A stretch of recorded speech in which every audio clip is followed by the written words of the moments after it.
Un seul titre dans ce journal, le Burkina Faso de nouveau frappé par une attaque terroriste. Le restaurant Café Istanbul sur l'avenue Kwame Nkrumah, pris pour cible par des assaillants lourdement armés. L'assaut lancé par les forces de défense et de sécurité pour déloger les assaillants a pris fin ce matin. Bilan provisoire, 18 décès, 10 blessés. Le film de la nuit et les différentes réactions dans ce journal. Bonjour à tous et merci de votre attention. Une autre attaque meurtrière en plein cœur de la capitale burkinabé dans la nuit d'hier. Le restaurant Café Istanbul sur l'avenue Kwame Nkrumah à Ouagadougou est pris pour cible par des assaillants. L'attaque a débuté aux alentours de 21 h. Les forces de défense et de sécurité lancent un assaut contre les assaillants. L'assaut a pris fin très tôt le matin. Le bilan provisoire fait état de 18 morts et de plusieurs blessés. Nous suivons le film donc de cette nuit et qui a encore endeuillé la nation burkinabé avec Pascal Kani. Nuit cauchemardesque sur Kwame Nkrumah. Les terroristes ont encore frappé en plein cœur de Ouagadougou. Cette fois-ci, c'est le café Istanbul qui est visé. Arrivé aux environs de 21 h à moto, selon les témoins, les assaillants s'en prennent aux clients sur place. Très vite, la zone est bouclée par les forces de défense et de sécurité. Le commandement des opérations prend ses quartiers dans l'immeuble du ministère de la fonction publique. Les forces de défense et de sécurité s'organisent. Aux environs de 10 h du matin, l'assaut est donné sur les cafés. À 3 h du matin, alors que l'on annonçait l'assaut terminé, les tirs reprennent de plus belle. S'ensuit alors un balai incessant de véhicules militaires et d'ambulances. Puis, c'est le calme plat. C'est alors que le Premier ministre, accompagné de plusieurs ministres, dont celui de la sécurité, arrive sur les lieux. Après un entretien avec les techniciens et les rescapés, le bilan officiel est donné. Dans la situation à l'heure actuelle fait état donc de 18 décès. Nous avons parlé de 17 la première fois. Donc un des blessés est malheureusement décédé. Voilà, nous sommes à cet état-là. Nous avons également l'information de la neutralisation de 2 terroristes par nos forces de défense et de sécurité. Pour l'instant, donc voilà la situation. La police judiciaire et le procureur vont se déplacer sur les lieux pour que nous puissions identifier maintenant les victimes afin d'informer les familles. Voilà la situation actuellement. Donc 18 victimes, 8 blessés que nous avons dénombrés, mais il faut vraiment travailler à ce que le nom des blessés soit plus connu. Et là-dessus, donc, il y a un travail qui est en train d'être fait. En ce qui concerne les victimes, pour ce qui est là, c'est 18. Pour les blessés, il y a une évolution potentielle sur laquelle nous pouvons nous attendre. L'opération a pris fin. En tout cas sur ce site-là, vous savez que dans ce genre d'opération, il y a tout un autre ensemble d'éléments qui sont faits, notamment le quadrillage de la zone dans laquelle nous étions, les vérifications des maisons avoisinantes, voilà, tout ce travail-là a été continu. Le dispositif il est fonctionnel, c'est l'hôpital El Gado qui est le premier point de chute. L'hôpital également de Tenganougou a été mis en état de recevoir au cas où il y aurait un surplus. Voilà ce que je voulais dire par rapport à ça. Une cellule psychologique a été mise en place pour accompagner les personnes qui ont été témoins ou victimes de cette situation-là. Puis, la délégation se rend sur les lieux de l'attaque. Pendant ce temps, la presse est tenue à l'écart. Impossible d'approcher pour avoir les images des dégâts. Mais pas de doute, ils sont énormes. Les blessés, une dizaine donc, la plupart conduits au centre hospitalier universitaire Yalgado Ouedraogo sont pris en charge. Une de nos équipes de reportage y a fait un tour ce matin. On suit donc Idrissa Warga et Zalissa Sanfo. Le soleil se lève sur l'hôpital Yalgado Ouedraogo après la nuit d'horreur vécue sur Kwame Nkrumah au café-restaurant Istanbul. Ici, au service d'urgence traumatologique, les parents des blessés attendent désespérément et avec la plus grande angoisse des nouvelles. Mais les langues se délient difficilement du côté des médecins. Certains seraient en salle de soins intensifs, d'autres au bloc opératoire. Accroché à son téléphone, Kassoum Amao doit donner régulièrement des nouvelles de son neveu à ses proches, resté à la maison et suspendu à son coup de fil. Mais hélas, l'informateur lui-même manque d'informations. Voilà. Là, nous sommes actuellement ici, dans l'attente et dans l'angoisse, parce que nous sommes toujours sans nouvelles de nos frères blessés. Mais nous attendons toujours, espérons que ça sera une bonne suite. Voilà. D'autres blessés sont déjà pris en charge et leur pronostic vital n'est plus engagé. Mais ils porteront en eux, et pour longtemps encore, les séquelles de cette nuit cauchemardesque. Quand on était assis seulement, on a entendu le coup de fusil. Puisqu'ils étaient au dehors, ils ont commencé à tirer sur la terrasse. Nous aussi, quand on a entendu le coup de fusil seulement, on a essayé de fuir. Et puis on est monté, il y a des escaliers là-bas, on est monté sur l'étage là, jusqu'en haut. Donc quand on est arrivé là-bas maintenant, il y avait au moins 2 blessés. Il y avait une dame avec un jeune homme qui était blessé grave. Donc nous on a essayé maintenant de les faire monter en haut. Quand on est arrivé maintenant, on était couchés par terre. Même les assaillants sont venus là-bas, ils ont pointé l'arme sur nous. Vous voyez que non, ils se disaient que c'était fini quoi. Donc en même temps, ils sont descendus. Voilà. J'étais à la caisse en train de taper mes bons. Quand j'ai entendu les coups de fusil, je vois les gens qui courent partout. Donc moi aussi j'ai essayé de fuir. Et bon, les gens m'ont poussé, j'ai tombé. Les gens sont montés sur moi, j'ai eu l'entorse. Os la est sortie de sa cavité. À côté de ces blessures physiques, il y a ceux qui sont touchés moralement. Parents, amis, blessés ou simples citoyens, traumatisés. Une quarantaine déjà enregistrée au niveau de la cellule d'urgence, mise en place ici à l'hôpital Yalgado Ouedraogo. Il s'agit de donner la parole aux personnes, aux victimes, pour qu'elles puissent exprimer leurs émotions.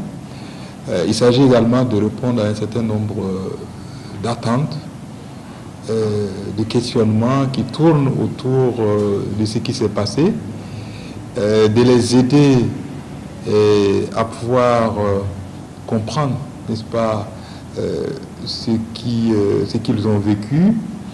Comprendre, trouver des réponses au pourquoi. Pour ces blessés, peut-être jamais. Mais ils espèrent tout de même que cette cellule pourra les aider à tourner la page et à aller un jour de l'avant.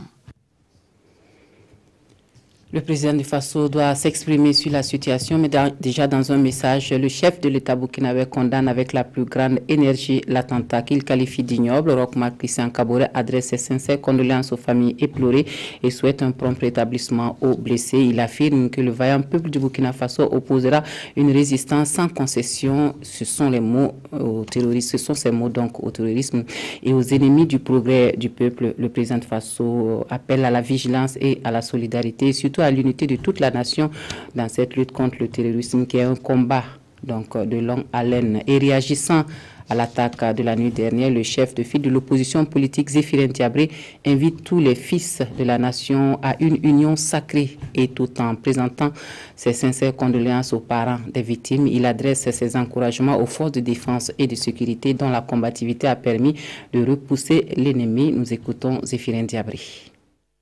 C'est un sentiment de consternation, de très grande colère et de tristesse qui nous anime à l'annonce donc de cette nouvelle attaque terroriste contre notre pays.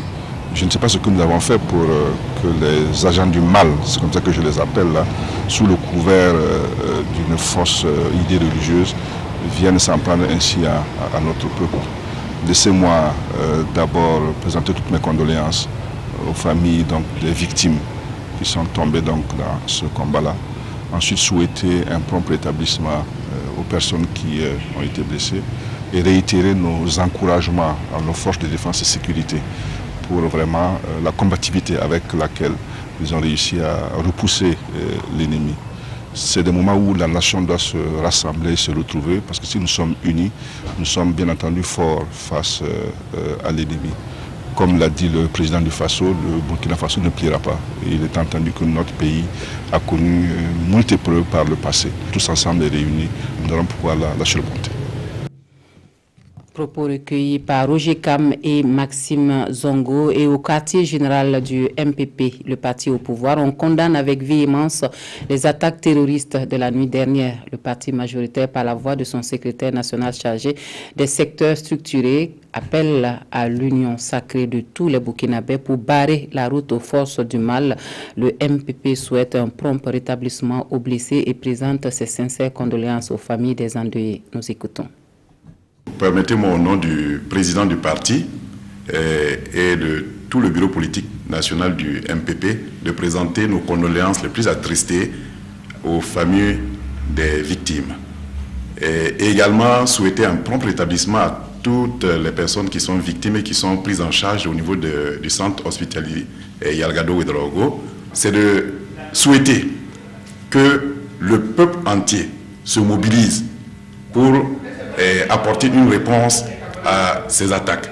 Parce que ce n'est ni le gouvernement qui est visé, ce n'est ni le MPP, ce n'est ni la personne du président de la République, c'est le Burkina Faso qui est attaqué et nous devons ensemble nous mobiliser contre ces terroristes-là. Un dernier mot, c'est juste de féliciter le gouvernement qui, par sa réactivité, a permis quand même de rassurer parce qu'il y avait toute une panique, les gens appelaient de partout pour savoir ce qui se passe, on dit il y a des actes d'actifs. Ces informations ont permis au moins de rassurer les gens. Ça, c'était déjà un premier pas. La deuxième chose, c'est de féliciter les forces de défense et de sécurité qui ont véritablement fait ce qu'il fallait faire. Voilà, les propos de Ludovic Bakiono sont recueillis par Nongba Kouda et Draman Guéni. Et sur le lieu de l'attaque sur Kwame Nkrumah, le lieu reste toujours inaccessible aux journalistes, encore moins aux curieux qui arrivent sur place, la zone étant toujours sous contrôle des forces de défense et de sécurité qui l'ont quadrillé. Comme vous le voyez ici sur les images, l'avenue Kwame Nkrumah présente donc deux visages en cette fin de matinée. Une première où les commerces et services sont restés fermés et l'autre moitié ouverte à la circulation était animé avec des usagers vacants à leurs activités. Et pour refermer ce journal, les violences post-électorales au Kenya intriguent les journaux du jour ainsi que les coups de fusil retentis hier sur l'avenue Kwame Nkrumah à Ouagadougou aux environs de 21h. Aimé Solange Guigma feuillette les quotidiens pour nous. Que se passe-t-il encore sur Kwame Nkrumah, s'interroge l'observateur Palga. À l'évidence, il s'agit d'une attaque terroriste réplique aujourd'hui au Faso. 19 mois après l'attaque de Capuchino, précisément le 15 janvier 2016, qui avait fait 30 morts de 17 nationalités, voilà de nouveau l'avenue UP de Ouagadougou en proie à une attaque supposée djihadiste, déplore ce journal, qui voit un grand préjudice porté au Burkina Faso, qui aura encore à manœuvrer pour convaincre bailleurs de fonds et investisseurs que le pays est sécure. La crise post-électorale au Kenya, également commentée par les journaux du jour, l'espoir d'un apaisement de la situation au Kenya s'amenuise, indique aujourd'hui au Faso. En croire ce journal, c'est Odinga ou le stratagème du pourrissement. Mais est-ce bien nécessaire dans ce duel à mort que se livrent depuis des décennies les Kenyatta et les Odinga de mettre le pays à feu et à sang juste pour assouvir une ambition, se demande bien l'observateur Palga. Ce qui est sûr, l'heure est grave en ce moment au Kenya, remarque le pays qui se pose la question de savoir si le Kenya n'est pas en train de réunir les ingrédients d'une guerre civile. En tout cas, réplique ce journal, le no Odinga, no peace, c'est-à-dire pas d'Odinga, pas de paix, fait déjà froid dans le dos. Alors, on s'arrête ici pour les actualités de la mi-journal. Je rappelle l'information principale de ce jour qui est cette attaque terroriste hier nuit sur l'avenue Kwame Nkrumah de Ouagadougou. L'assaut des forces de défense et de sécurité pour déloger les assaillants a pris fin le matin. Le bilan provisoire fait état de 18 morts, 10 blessés, 2 blessés du côté des forces de défense et de sécurité et 2 assaillants abattus.